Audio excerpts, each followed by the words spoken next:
A gente está aqui iniciando o nosso terceiro episódio do Batuta Cast com a Marcela Castro. Ela, que é graduada em Marketing, graduada em Direito, certificada em Planejamento de Marketing Digital pela ESPMG, Gestão de Conteúdos para Mídias Sociais pela ESPM, Apresentações Impactantes e Potencial de Comunicação Verbal pela ESPM. Ela é especialista também em persuasão digital, copywriting, neuromarketing, gatilhos mentais, também pela ESPM, além de ter muito conhecimento aí no Facebook, no Instagram Ads, enfim, Meta aí ela domina. Estamos com ela, a Marcela, que eu fiquei sabendo que você é uma das nossas maiores referências aqui em Belo Horizonte, não só em organização de eventos, mas também de trabalho de marketing, de branding. E conta um pouquinho pra gente, Marcela. Como é que você veio parar no marketing? Primeira coisa, porque é graduada em Direito, mais uma convidada no Direito, tem alguma coisa aí? Me conta. Primeiro, obrigada. Quem dera, né? Quem dera. Mas eu vim parar no marketing, fiz Direito. E como que eu vim parar no marketing? Pelas ideias disruptivas, né? Eu acho que é uma área que a gente tem infinitas possibilidades. E isso me cativou muito a ir para essa área. Então, o direito é muito formal, e aí eu era muito disruptiva para o direito. Falei, não está cabendo aqui, vamos procurar outra coisa. E aí eu caí no marketing, foi foi uma escolha muito assertiva, porque realmente é minha paixão. E eu tive o privilégio, de ter na minha formação grandes referências do marketing, tanto do digital quanto dessa parte de eventos. Então, eu falo que a minha paixão veio desde a minha formação, porque eu tive contatos com mentores e professores que me abriram portas e um olhar para o marketing que transferiu essa paixão. Então, a minha escolha foi por aí. Maravilha. E você hoje trabalha no mercado, né, mais tradicional, vamos dizer assim. A gente se encontrou aqui num evento de marketing digital, desse mercado de criadores. Eu venho do mercado muito voltado, atuo muito no nicho de infoprodutos, e você tem essa experiência de estar no mercado, na área da saúde também, atuando também nessa área, que tem uma característica, né, ainda de ser mais conservadora, de zelar pelo título. Me conta um pouquinho disso, seus desafios, você que é tão disruptiva, trabalhando com marketing, mas ainda assim num contexto que ainda tem as suas particularidades. Me fala um pouco disso. Eu falo que eu trabalho em uma instituição hoje de 80 anos, né, que a gente atende e representa hospitais e clínicas de toda Minas Gerais. Então a gente conversa aí não só com BH, né? A gente conversa com Minas inteiro. Então a gente pega instituições de interior, que não tem nem um Instagram, não tem nem um site, né? A gente conversa com esse público. E eu falo que existia um mercado de saúde, falando de marketing, antes pandemia e pós-pandemia. E a gente ganhou muita força na área da saúde depois da pandemia, porque a gente precisava comunicar o que estava acontecendo, né? E as instituições fizeram essa virada. Ainda é um mercado muito tradicional, às vezes a gente chega com ideias, eles olham e falam, doido, isso não se aplica. E aí, com o tempo, a gente vai trazendo, né, dados. Eu acho que grande dos projetos que a gente estrutura e trazer o disruptivo para dentro da área hospitalar, da área de saúde em si, são dados. Então, hoje, quando eu entro numa mesa para poder conversar com a minha diretoria, eu trago muitos dados. Eu acho que o marketing, se ele não é pautado por dados, ele é vazio, ele é raso. Né? Então eu trabalho muito com estratégia, estudo de viabilidade e mostrar para esse mercado tão tradicional que a gente pode fazer sim algo disruptivo, sem perder nossa essência, né? Comunicando para o nosso público ali, mas de uma forma assim, talvez mais leve, mais disruptiva, mas com base em dados e estudo de viabilidade. E aí você veio do direito, descobriu o marketing, mas você também se especializou em gestão de projetos, né? Conta como que a gestão de projetos entrou aí. Que momento que você falou assim, eu preciso dessa competência? Eu vi a necessidade. Hoje eu estou à frente de um time, né? E eu trato também muito dessa parte de novos negócios. E aí a gente tinha milhões de ideias, todo mundo, né? Essa área nossa, a gente tem assim, ideias demais o tempo inteiro. E aí eu trazia as ideias e eu falava, gente, mas qual o passo a passo para chegar ali, até de fato tirar essa ideia do papel? Falando de evento, né? Eu faço cerca assim, só dentro dessa instituição, sei lá, uns 20 eventos grandes no ano. Então, quando você fala grande, a gente está falando de volume de pessoas? De pessoas e de investimento também. A gente tem mini eventos lá, mas temos eventos grandes. Por exemplo, há uns 2 meses atrás a gente fez um evento aqui na Expo Minas, onde é um evento que economicamente gira muito o mercado de saúde, e quando a gente não está promovendo, a gente está participando. Então, eu precisava gerenciar isso. Como gerenciar isso? Como fazer esse passo a passo de tantos eventos acontecendo ao mesmo tempo para o mesmo lead? É um desafio trabalhar sempre o mesmo lead. Então, assim, como fazer isso tudo muito bem estruturado, fazer esse estudo de viabilidade. Então, eu senti essa necessidade nesse momento de tantos projetos acontecendo ao mesmo tempo, e eu tendo que organizar, falei, eu preciso dessa competência. E aí foi, eu falo que eu sou cria da SPM, porque eu acho que lá a SPM, para quem não conhece, é a maior faculdade de comunicação do Brasil. E toda vez que eu vou para lá para absorver conhecimento, eu tenho certeza que lá é a melhor escolha. Então já dei essa indicação para lá. E aí quando eu fui para a SPM, eu falei, olha, eu preciso fazer uma especialização de gestão de projetos para poder trazer. E aí um dos projetos já foi construído nesse evento, quando a gente foi estudar a estruturação do evento. E aí eu vi essa grande necessidade justamente pela quantidade de demandas e de gerenciar isso tudo ao mesmo tempo. E quando você olha para a gestão de projetos, principalmente de eventos, né? Se você pudesse já dar uma orientação, assim, pontos chaves, assim, alguma orientação para quem quer fazer um primeiro evento para um grupo de pessoas, de alunas, de mentoradas, ou de clientes, ali, ou de potenciais clientes, se você já pudesse dar alguma orientação, assim, o que você sugere, o que fazer, o que não fazer, uns 3 pontos para o pessoal ter em mente. Vamos lá, primeiro ponto, planejamento. Eu acho que não existe evento sem planejamento. E quando eu falo planejamento, eu falo financeiramente mesmo, organização de agenda, né? Hoje a gente tem evento o tempo inteiro, né? Dá uma olhada no mercado e ver se não tem nenhum grande evento que conflita com o seu, eu acho que isso é importantíssimo. Terceira dica, conheça seu público-alvo, tenha uma comunidade forte. Você tendo uma comunidade forte, você fica muito mais fácil esse caminho de captar leads qualificados para poder estar ali no seu evento. E o que não fazer? Almejar passos muito maiores, que são aqueles que você pode dar nesse momento. Então, eu acho que, principalmente evento, é passo a passo. Então, vamos começar ali conectando com a sua comunidade, fazendo um crescimento do seu público. Se você já tem uma comunidade forte, ótimo. Mas se não tem, faz o passo a passo. Não mira um evento... Não pula etapas. Não pule etapas. Se planeje. Então, organização de tempo, gestão de agenda, planejamento. Não pule as etapas. Financeiro. Tenta captar parceiros, eu acho muito importante, né? Falando desse nicho de eventos, assim, ter parceiros, patrocinadores, saber o valor da sua marca. Eu acho que isso é Boa pergunta. Como é que eu mensuro o valor da minha marca? Me responda. Aí é que tá a pergunta de milhões. Procura a Cela. Procura a Marcela, que ela te ajuda. Então, como mensurar a marca? Como mensurar o seu evento?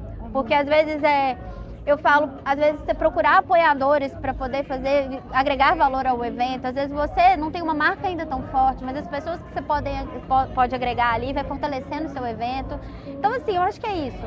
Saber identificar ali e jogar na realidade. Eu acho que a gente tem que ter, sabe aquela frase, põe o pezinho no chão? Acho que quando se trata de evento e de marca, a gente tem que ser sempre assim, pé no chão e entender o que é o nosso momento. E a partir dali construir os próximos passos. E se uma ideia vier que ainda não foi o momento, guarda em algum lugar que você vai... Blocos de gente. Blocos de notas. A gente quer todas essas suas blocos de notas. Eu tenho um grupo comigo mesmo ali no WhatsApp, onde que eu vou colocando todos os meus insights. Então, assim, eu vim pro Fire, acho que é o 3º ou 4º ano que eu venho pro Fire, e eu venho literalmente para me reciclar. É um ambiente que eu acho que ele é assim, você sai daqui oxigenado, né? Então, algumas conexões dessas acontecem. Olha aí, você fala assim, eu tô no lugar certo. Então eu venho pro Fire muito com esse objetivo de oxigenar as minhas ideias. Eu acho que o Fire, falando de produção de evento, estrutura, eu venho com esse olhar de estrutura. Então muitas das vezes eu venho aqui, olho a estrutura e falo, eu quero isso no meu evento. Isso aqui dá para poder adequar. E aí você fala, Marcela, mas a área da saúde, você vem para um evento totalmente disruptivo de marketing, como é que você consegue trazer? Aí eu acho que é esse filtro e esse feeling de falar, olha, isso aqui se aplica, isso aqui não se aplica. Por exemplo, aqui esse ano não tá, mas teve um ano que tinha umas redes, eu não sei se você lembra, uma área de descanso. Lembro. Eu achava, inclusive, Fire, grande Volta perda. a rede, muito bom. Cadê a rede?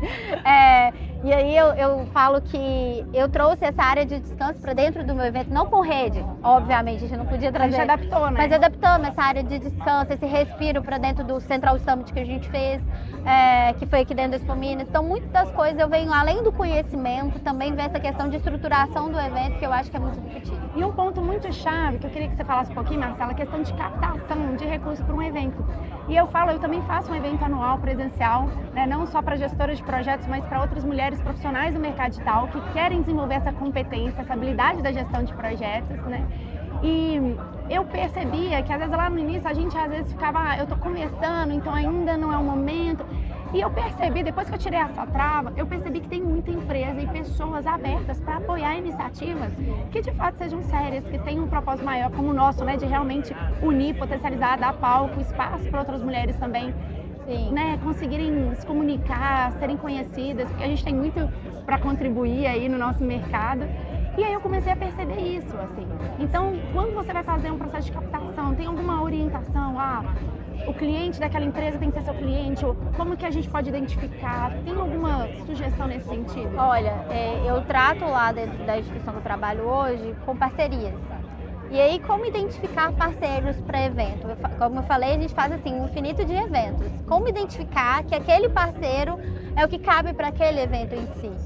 Primeiro ponto, aí eu tô dando um passinho para trás, porque eu tô dentro de uma instituição que a gente já tem, é muito grande, né? A gente movimenta um mercado muito maior, então meu trabalho lá é um pouco mais fácil, talvez. Quando o próprio nome da instituição já vende, não precisa ser necessário o evento. Mas eu acho que olhar para o seu mercado, olhar para o seu público. Então vamos lá. Eu comunico com, vamos dizer aqui, vou trazer um exemplo, esteticistas. O que pode estar naquele ecossistema? Quais profissionais estão naquele ecossistema? Então, por exemplo, farmacêutico, tem algum produto que pode agregar? E aí você vai fazer essa análise de mercado mesmo. Quem são as pessoas que estão interessadas com aqueles leads que estão ali, com aquelas pessoas que estão ali? E aí, eu falo que também, mais uma vez, procurar parceiros dentro da sua realidade. Então, talvez hoje, por exemplo, você mirar um Red Bull, né, para poder estar ali como um parceiro, vai ser um caminho que você vai gastar uma energia enorme que talvez você não vai ter resultado. Mas talvez eu procurar um parceiro que está aqui do meu lado e falar, olha, eu acho que isso aqui também pode ser interessante. E eu falo que tratar de parcerias e procurar parceiros para evento é a arte de negociar. E agora eu já vou até puxar uma saladinha para Red Bull. E isso foi legal de você trazer, porque eu descobri, né, tem umas iniciativas lá dentro que, a depender do projeto, inclusive eles apoiam. Então foi legal você ter trazido, porque eu acho que já é um recado. Porque eles vão ter que patrocinar um projeto que está para sair do forno. É isso, Red Bull. Conta com a gente, Red Bull.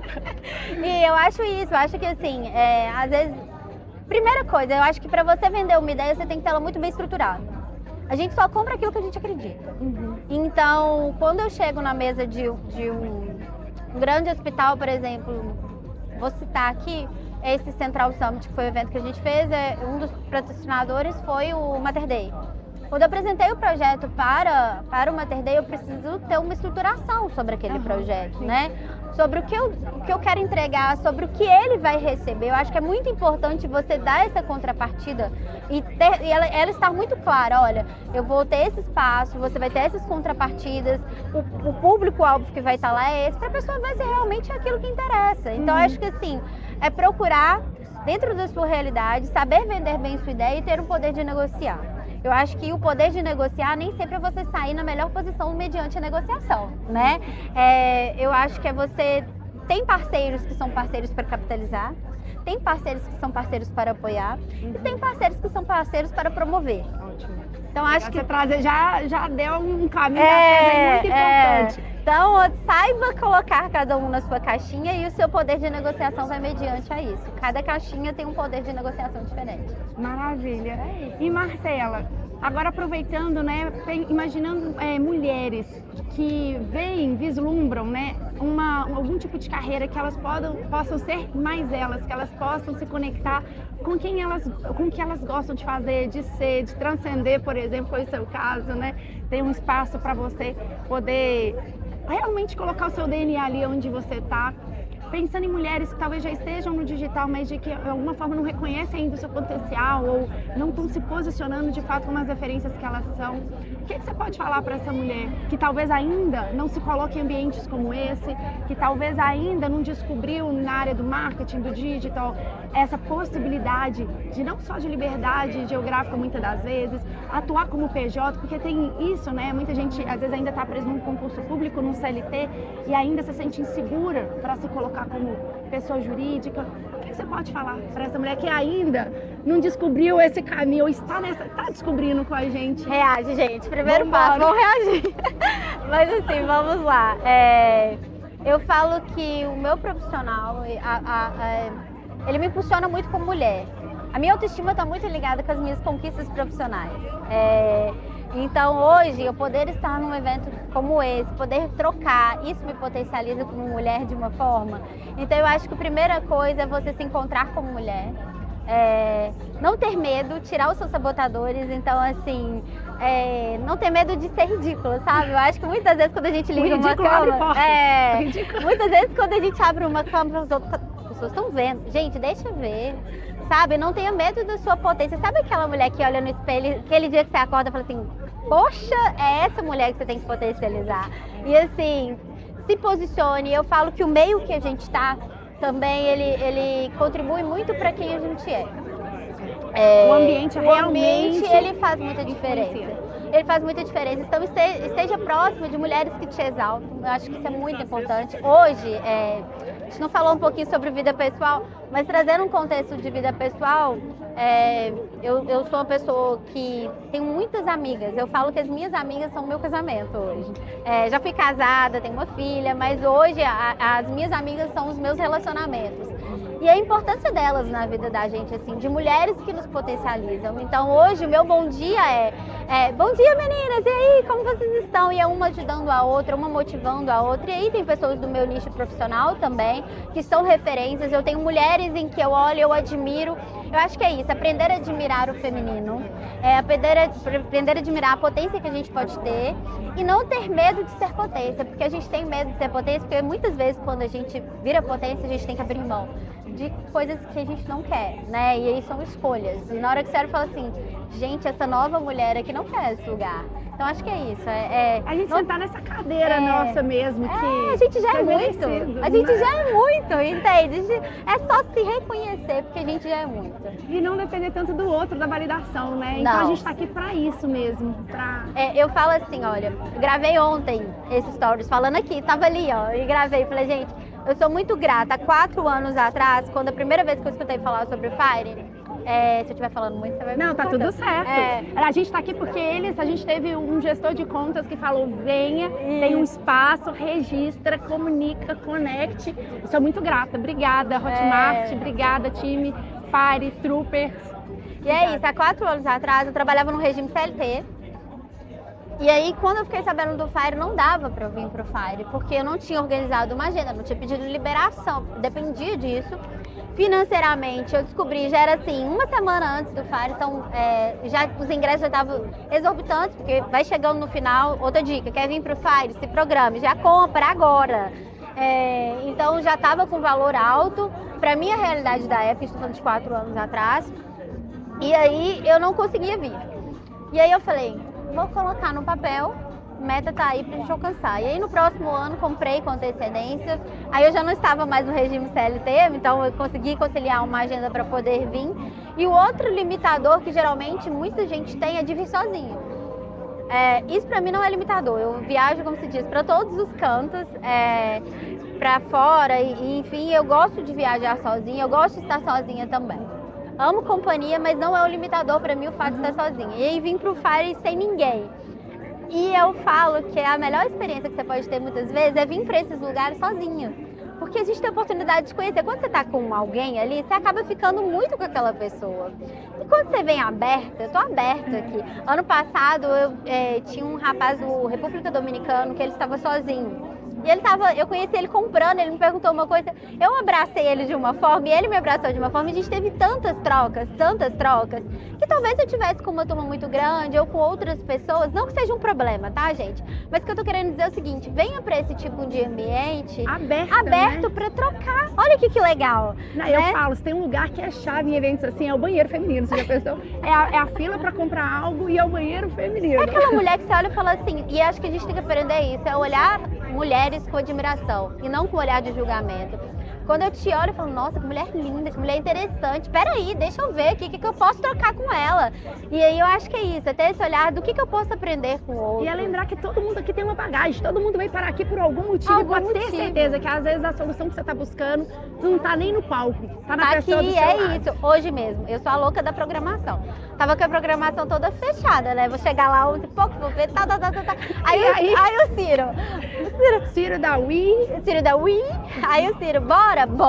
Oportunidade, é saber que às vezes é isso também, recalcular a rota, ver oportunidades, ver onde que o mercado te coloca, onde que as pessoas podem te colocar. Acho que é isso, é sempre estar atento e aberto, acho que é isso. Maravilha. E Cela, pra gente finalizar, se fosse pra você, quando você pensa em uma mulher, seja do marketing, seja do digital, que você vê como uma referência, de alguma forma influenciou, quem que pode ser essa pessoa para que mais pessoas conheçam? Se é alguma professora, pode ser uma gestora, uma cliente, alguém que subiu no palco aqui do Fire. Nossa, deixa eu pensar, são tantas. É difícil de botar uma. A gente não tá esquecendo das outras. Mas são tantas, assim. Na verdade, eu falo que hoje eu tenho muitas referências, né? Tem várias, assim. Mas a minha referência. Se quiser dar top 3, eu deixo. A minha referência, trazendo assim, foi lá atrás. Foi quando eu descobri o amor pelo marketing, foi de uma professora digital que eu fiz mentoria com ela e não tenho mais tanto contato. Que é a Kaori, nem sei se como é que ela tá em rede. Quem sabe, vai chegar nela aí, ela vai ver. A Kaori, ela foi muito disruptiva, assim, pra mim, ela me apoiou muito em projetos dentro da faculdade e na época, ela que me despertou essa paixão. Mas tem várias outras, né, dentro da área da saúde, tem uma referência mineira que eu admiro muito, que é a Raquel Raton. Ela é responsável pela transição da marca do Santa Casa depois do incêndio, é uma pessoa que eu admiro muito quanto profissional e quanto pessoa. Enfim, tem várias, né? A gente tá... Mas já deu um norte aqui, e inclusive para que as batutas, as mulheres que estão nos assistindo, os homens também, possam conhecer você, seu trabalho. Quer deixar aqui qual que é o seu Instagram? Como que te encontram no LinkedIn? Eu tenho LinkedIn, meu LinkedIn tá Marcela Castro, meu Instagram também tá Marcela Castro. Tem o Instagram da minha empresa, que é a Elo Consultoria, onde que a gente faz a produção de evento. Eu dei uma desvinculada, assim. Mas agora, e até a gente conversou um pouquinho sobre isso, eu vim pra cá com o objetivo de sair dos bastidores e pôr o rostinho um pouco pra aparecer. Então podem me adicionar lá no Instagram. A gente vai colocar aqui também na descrição. Isso, podem me adicionar, vai ser um prazer. Quem quiser trocar, tô aqui pra isso. Eu falo que a gente tem que estar aberta a trocas. E agradecer demais a oportunidade de estar aqui. Grandes coisas estão surgindo, gente. Estou muito feliz de estar aqui, de estar no Fire, de ter te conhecido e de ter tido essa oportunidade. Maravilha, você é muito bem-vinda, sempre. Obrigada. Gente, esse foi o nosso terceiro episódio. E já que a gente falou tanto de eventos, já coloquem aí na agenda. A gente tem o nosso encontro GPAP Experience anual, o evento para gestoras de projetos que atuam no mercado digital. Fiquem atentos, agosto, todo mês de agosto, anualmente, a gente se encontra presencialmente em Belo Horizonte. Muito obrigada, Cela. Obrigada.